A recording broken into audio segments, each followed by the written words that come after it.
अस्सलामु अलैकुम वरहमतुल्लाहि ताला वबरकातुहू। उम्मीद करता हूँ आप तमाम लोग बखैर होंगे। अल्लाह आप तमाम लोगों को सलामत रखे। आज की इस नशिस्त में हम बात करने वाले हैं एतकाफ़ के मसाइल के मुताल्लिक। जो भी एतकाफ़ के जो ज़रूरी मसाइल हैं, किन चीज़ों से एतकाफ़ टूट जाता है, किस तरीके से एतकाफ़ को कायम किया जाता है, तो इन तमाम चीज़ों पर आज इंशाअल्लाह तबारक व तआला हम गुफ्तगू करेंगे। तो देखिए, सबसे पहली चीज़ तो ये कि एतकाफ़ किसको कहते हैं? तो एतकाफ़ मस्जिद में अल्लाह के लिए नियत के साथ ठहरने को ही एतकाफ़ कहा जाता है। और अल्लाह तबारक व तआला ने कुरान पाक के अंदर इरशाद फरमाया है, वला तुबाशिरूहुन्ना व अंतुम आकिफूना फिल मसाजिद। जब तुम मस्जिदों में एतकाफ़ के लिए एतकाफ़ की नियत से ठहरे हुए हो, तो तुम औरतों से मुबाशरत ना करो। और अम्मी आयशा सिद्दीक़ा रज़ियल्लाहु तआला अन्हा फरमाती हैं कि अल्लाह के रसूल सल्लल्लाहु तआला अलैहि वसल्लम रमज़ान शरीफ के आखिरी अशरे में जो है एतकाफ़ किया करते थे।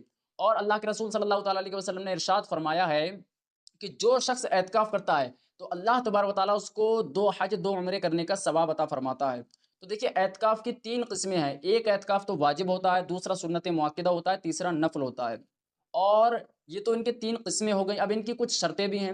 तो सबसे पहली शर्त तो ये है कि आक़िल होना, अक़ल वाला समझदार होना। और दूसरी इसकी शर्त ये है कि पाक व साफ़ होना, औरत है तो हैज़ व निफ़ास से उसका पाक होना भी लाज़िम व ज़रूरी है। और तीसरी ये है कि जो मैंने अभी एतकाफ़ की 3 किस्में बताई, उनमें से जो वाजिब और सुन्नत मुअक्कदा है, इन दोनों में रोज़ा रखना शर्त है। और जो एतकाफ़ नफ़ली होता है, उसमें रोज़ा रखना शर्त नहीं है। तो अब किन चीज़ों से एतकाफ़ टूट जाता है? तो देखिए, जो मस्जिद से बाहर इंसान निकलेगा, चाहे वो भूल कर के निकला हो या खुद जान कर के निकला हो, तो दोनों सूरतों में एतकाफ़ टूट जाएगा।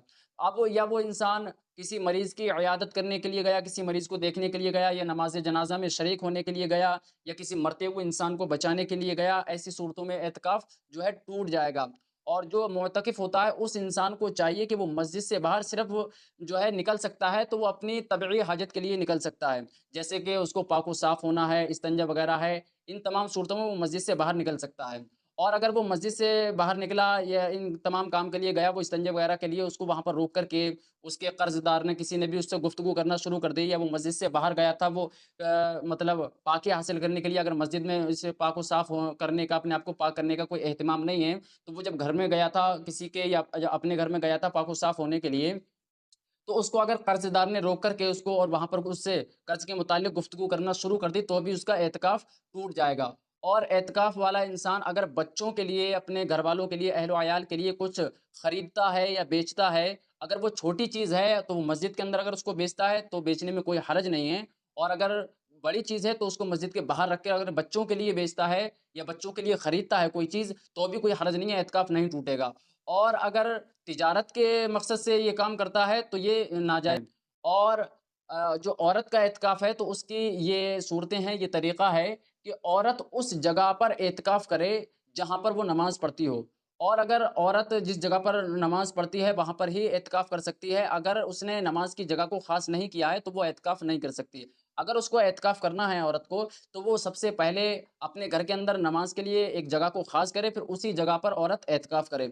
और एतकाफ़ में से जिस जगह पर औरत एतकाफ़ कर रही है, उस जगह से अगर औरत बिला उज़्र, बिला ज़रूरत के निकल गई, और अगरचे वो घर में ही रही, तो इस सूरत में भी उसका एतकाफ़ टूट जाएगा। और अगर औरत ने अपने शौहर से इजाज़त ली और शौहर ने एतकाफ़ में बैठने की इजाज़त दे दी, तो अगर औरत ने उसके शौहर ने जब उससे मना कर दिया कि तुझे एतकाफ़ में नहीं बैठना है, तो उसके शौहर को ये हक़ है कि वो मना कर सकता है।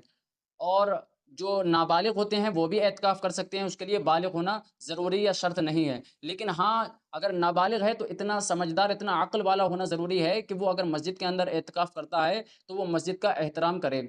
मस्जिद के से जो है बेहुरमती ना करे, मस्जिद की बेअदबी ना करे। और तो यही एतकाफ़ के ज़रूरी मसाइल हैं, जिनको हमें ख़याल में रखना चाहिए। उम्मीद है कि अगर जानकारी अच्छी लगी हो, तो वीडियो को लाइक करें, कमेंट करें, शेयर करें, चैनल को सब्सक्राइब करें। इंशाअल्लाह तबारक व तआला मिलते हैं अगली वीडियो में। व आखिरु दावाना अनिल हम्दुलिल्लाहि रब्बिल आलमीन। अस्सलामु अलैकुम व रहमतुल्लाहि तआला व बरकातुहू।